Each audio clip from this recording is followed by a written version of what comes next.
Masa kepemimpinan Ken Arok. Ken Arok adalah orang pertama yang mendirikan kerajaan Singasari sekaligus raja pertama kerajaan Singasari. Ken Arok memimpin kerajaan Singasari hanya selama 5 tahun, yaitu 1222 sampai 1227. Awalnya, Ken Arok memenuhi ambisinya untuk menjadi raja dengan menjalin kerjasama dengan para Brahmana.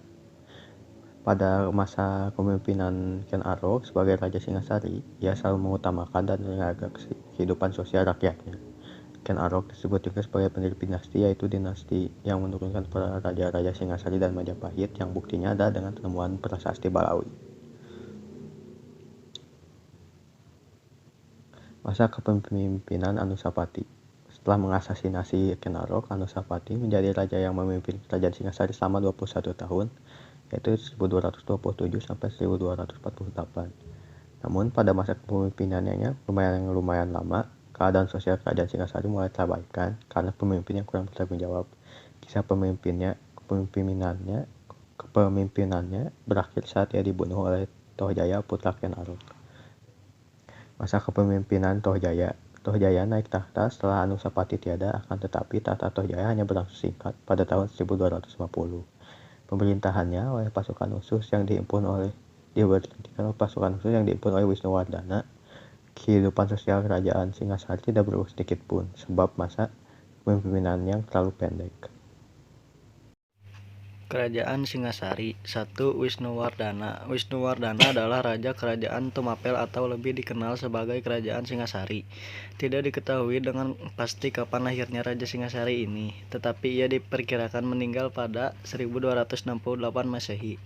Selain itu, kisah Wisnuwardana diceritakan secara berbeda dalam kitab Negarakertagama dan Paraton, yang menjadi sumber sejarah kerajaan Singasari dan Majapahit. Namun yang pasti, Wisnuwardana adalah ayah dari Kertajaya, raja terakhir Singasari, sekaligus kakek dari Raden Wijaya, pendiri kerajaan Majapahit. Oleh karena itu, dapat dikatakan bahwa Wisnuwardana adalah penguasa yang menurunkan raja-raja Majapahit. 2. Kertanegara. Kertanegara adalah raja terakhir sekaligus pembawa kejayaan kerajaan Singasari. Ketika berkuasa antara 1272 sampai 1292, wilayah kerajaan Singasari meliputi seluruh Jawa, Madura, Bali, Nusa Tenggara, Kalimantan, Sulawesi, Maluku, Melayu, dan Semenanjung Malayu.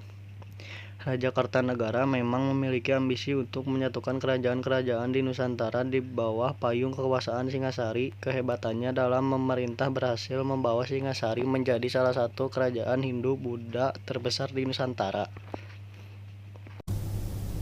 Kehidupan ekonomi. Tidak banyak sumber prasasti dan berita dari negara asing yang dapat memberi keterangan secara jelas kehidupan perekonomian rakyat Singasari. Akan tetapi, berdasarkan analisis bahwa pusat kerajaan Singasari berada di sekitar lembah Sungai Brantas, dapat diduga bahwa rakyat Singasari banyak menggantungkan kehidupan pada sektor pertanian. Keadaan itu juga didukung oleh hasil bumi yang melimpah, sehingga menyebabkan Raja Kertanegara memperluas wilayah, terutama tempat-tempat yang strategis untuk lalu lintas perdagangan. Keberadaan Sungai Brantas dapat juga digunakan sebagai sarana lalu lintas perdagangan dari wilayah pedalaman dengan dunia luar. Dengan demikian, perdagangan juga menjadi andalan bagi pengembangan perekonomian. Kehidupan sosial budaya kerajaan Singasari. Menurut Kitab Pararaton dan Negarakertagama, kehidupan sosial masyarakat Singasari diliputi suasana yang aman dan damai. Bahkan, kehidupan religius mereka sudah maju sejak zaman Ken Arok. Hal ini karena di kerajaan Singasari berkembang aliran Tantrayana, Siwa Buddha dengan kitab suci Tantra. Ajaran ini berkembang sejak periode pemerintahan Wisnuwardana hingga Kertanegara. Bahkan saat Jayakatwang menyerang Singasari, tengah dilakukan upacara Tantrayana bersama Mahamantri bersama para pendeta. Peninggalan kebudayaan kerajaan Singasari antara lain berupa prasasti, candi, dan patung. Candi peninggalan kerajaan Singasari antara lain Candi Jago, Candi Kidal, dan Candi Singasari. Adapun patung-patung yang berhasil ditemukan sebagai hasil kebudayaan kerajaan Singasari antara lain patung Kendades sebagai Dewi Prajna Paramita, lambang Dewi Kesuburan, dan patung Kertanegara sebagai Amogapasa. Letak geografis Kerajaan Singasari. Di manakah letak Kerajaan Singasari?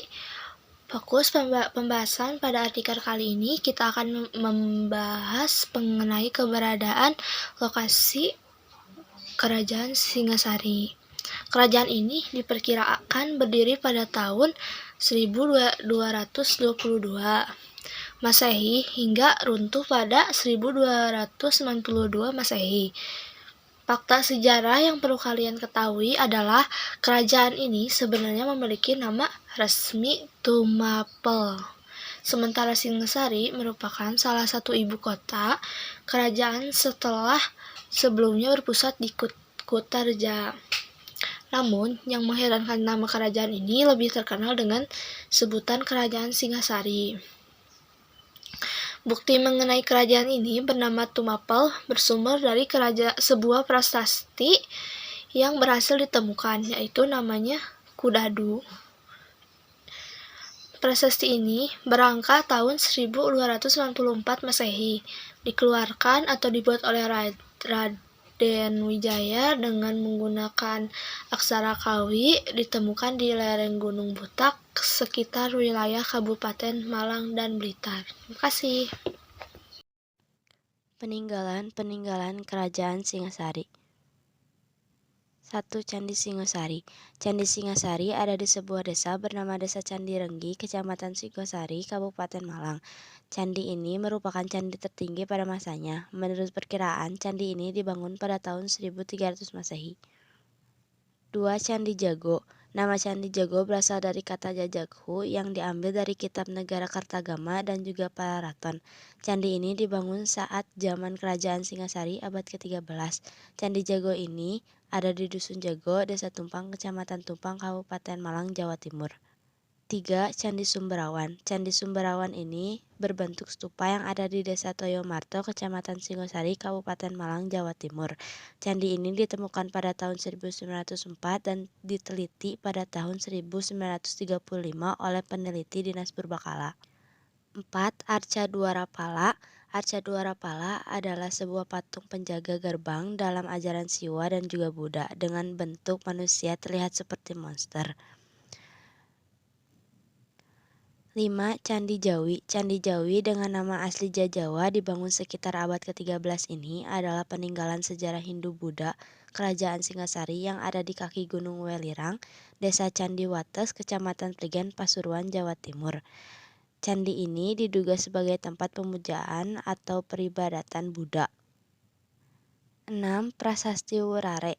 Ini merupakan prasasti dengan isi peringatan penobatan Arca Mahasobhaya pada sebuah daerah bernama Wurare. Prasasti ditulis dengan bahasa Sanskerta. Arca ini merupakan penghormatan untuk Raja Kertanegara yang oleh keturunan dianggap sudah mencapai derajat jina atau Buddha Agung. 7. Candi Kidal. Candi Kidal merupakan warisan dari Kerajaan Singasari yang dibangun sebagai penghormatan untuk Anusapati. Candi ini sangat kental dengan budaya Jawa Timur dan sudah dipugar pada tahun 1998 Prasasti Manjusri. Ini merupakan manuskrip yang dipahat di bagian belakang Arca Manjusri 1343 dan ditempatkan pada Candi Jago, namun sekarang sudah disimpan pada Museum Nasional. 9. Prasasti Singasari. Prasasti ini didirikan tahun 1350 Masehi yang ditemukan di Singasari, Kabupaten Malang, Jawa Timur. Untuk saat ini telah disimpan pada Museum Gajah dengan tulisan aksara Jawa. Prasasti ini ditulis sebagai pengingat pembangunan Caitya atau candi pemakaman yang dilakukan Mahapati Gajah Mada.